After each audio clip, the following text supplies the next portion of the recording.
यूं तो हमने आपको कितने ही वीडियोस में यह बता दिया है कि एक वक्त के बाद मुंबई अंडरवर्ल्ड में मुंबई बस नाम के लिए ही रह गया था, क्योंकि अपने आखिरी समय तक मुंबई अंडरवर्ल्ड की जड़ें मुंबई से निकलकर दिल्ली और फिर यूपी तक पहुंच चुकी थी। इस बात का सबसे बड़ा सबूत था काला घोड़ा शूट आउट, जिसे 16 अक्टूबर 2006 को अंजाम दिया गया था। इस घटना की जांच के बाद ही यह पता चल पाया था कि अब अंडरवर्ल्ड की जड़ें यूपी के इलाहाबाद यानी कि प्रयागराज तक पहुंच चुकी है। ये शूट आउट हुआ था छोटा राजन और दाऊद इब्राहिम के गैंग के बीच, लेकिन इसे अंजाम तक यूपी के माफियाओं ने पहुंचाया था। मुंबई अंडरवर्ल्ड के इतिहास में काला घोड़ा शूट आउट बहुत ही मायने रखता है, क्योंकि यहीं से माफिया के एक नए ब्रांच की शुरुआत हुई थी जो यूपी तक पहुंच गई थी। क्या है उस काला घोड़ा शूट आउट की पूरी कहानी, आइए आपको बताते हैं आज के इस वीडियो में सब कुछ पूरे विस्तार से। हेलो एंड नमस्कार, मेरा नाम है प्रशांत और आप देख रहे हैं बेजोरजोरा.com का यूट्यूब चैनल। ये कहानी है साल 2006 की। इस समय तक दाऊद इब्राहिम और राजन के बीच की दुश्मनी जग जाहिर हो चुकी थी। अब तक इन दोनों गैंगों के बीच सिर्फ मुंबई ही नहीं बल्कि इंटरनेशनल लेवल पर गैंग वॉर को अंजाम दिया जा रहा था। दोनों एक दूसरे के गुर्गों को मुंबई ही नहीं बल्कि थाईलैंड, मलेशिया और दुबई सहित कई देशों में मरवा रहे थे। छोटा राजन उस वक्त मलेशिया में अपना आपराधिक साम्राज्य कायम किया हुआ था, लेकिन मुंबई भी उससे अछूता नहीं था। इस समय मुंबई में छोटा राजन हर एक तरह की इलीगल एक्टिविटी में शामिल था और इसमें ड्रग का भी एक अहम बिजनेस था। राजन के ड्रग के बिजनेस को जो संभालता था उसका नाम था एजाज पठान। एक बार ड्रग माफिया एजाज पठान के 50 लाख रुपए दूसरे ड्रग पेडलर अमजद खान और हिमांशु चौधरी ने लिए थे।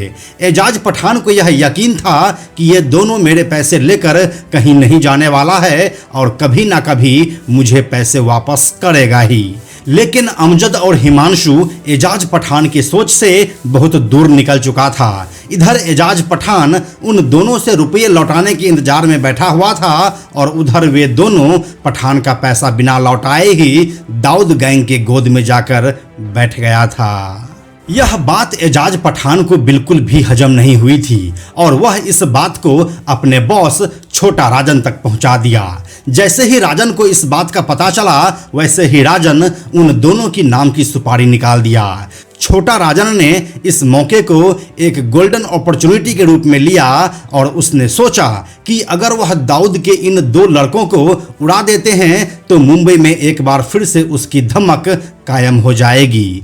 इसी बीच अमजद खान और हिमांशु चौधरी को पुलिस गिरफ्तार कर लेती है। इस समय तक छोटा राजन गैंग ने यूपी के इलाहाबाद समेत कई शहरों में शूटरों की नई पौध तैयार कर ली थी और इसमें उसका साथ दे रहा था यूपी के अंबेडकर नगर का जफर मुबारक उर्फ जफर सुपारी। राजन के प्लान के बाद यह तय हुआ कि अमजद खान और हिमांशु चौधरी को पुलिस कस्टडी में ही मारा जाएगा ताकि एक तीर से दो निशाना साधा जा सके। छोटा राजन अब दाऊद गैंग के साथ साथ पुलिस तक भी यह मैसेज पहुंचाना चाहता था कि उससे पंगा लेने वालों की अब खैर नहीं है। इसके बाद राजन का सारा ध्यान अब इस प्लान को एग्जीक्यूट करने में लग गया। उस वक्त जफर मुबारक उर्फ जफर सुपारी और इलाहाबाद वाले राजेश यादव से संपर्क किया गया। साल 2006 में यही दोनों छोटा राजन के गैंग में यूपी के छोटे शहरों से नए शूटरों की भर्ती कर उन्हें मुंबई भेज रहे थे। सब कुछ तय हो गया। अमजद और हिमांशु की सुपारी इलाहाबाद के शार्प शूटर्स को दी गई। अंडरवर्ल्ड की सुपारी यूपी के शूटर ले रहे थे।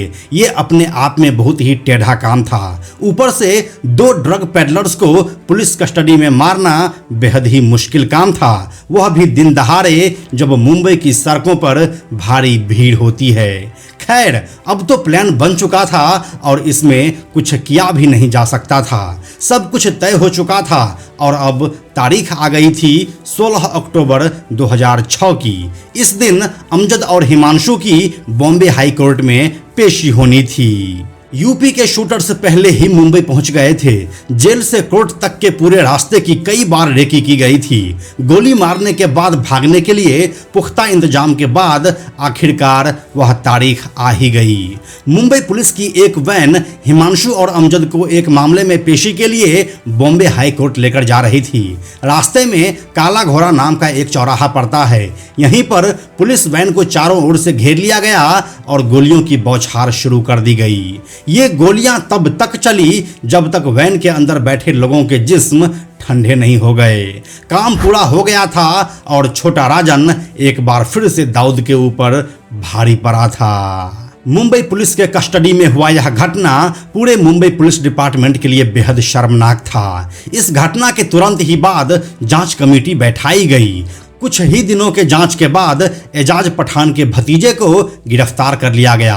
उसके पास से बरामद फोन कॉल्स और बयानों के आधार पर मुंबई क्राइम ब्रांच की टीम ने हत्याकांड के कुछ समय बाद ही यूपी के शातिर अपराधी बच्चा पासी को गिरफ्तार किया। बच्चा पासी ही नहीं, उसके साथ गिरफ्तार होने वालों में राजन का शार्प शूटर जफर सुपारी और उसका भाई खान मुबारक को भी पुलिस ने गिरफ्तार किया। इस घटना में जब मुंबई पुलिस को राजन के एक और शूटर राजेश यादव के बारे में पता चला तो उसे भी गिरफ्तार किया गया और उससे भी पूछताछ की गई। जफर मुबारक उर्फ जफर सुपारी और उसका भाई खान मुबारक मूल रूप से यूपी के अंबेडकर नगर के रहने वाले हैं। साल 2006 में खान मुबारक इलाहाबाद विश्वविद्यालय से एमए कर रहा था। एक क्रिकेट मैच में आउट देने के विवाद में मुबारक ने अंपायर को गोली मारकर हत्या कर दी थी। इसी के बाद वह और उसका भाई जफर मुबारक जेल चला गया। यहीं से उनकी आपराधिक दुनिया की शुरुआत हो गई। फिर इसके बाद जेल में ही एक ऐसा कनेक्शन बैठा कि इन दोनों भाइयों की कुंडली सीधे मुंबई अंडरवर्ल्ड के डॉन छोटा राजन तक पहुंच गई।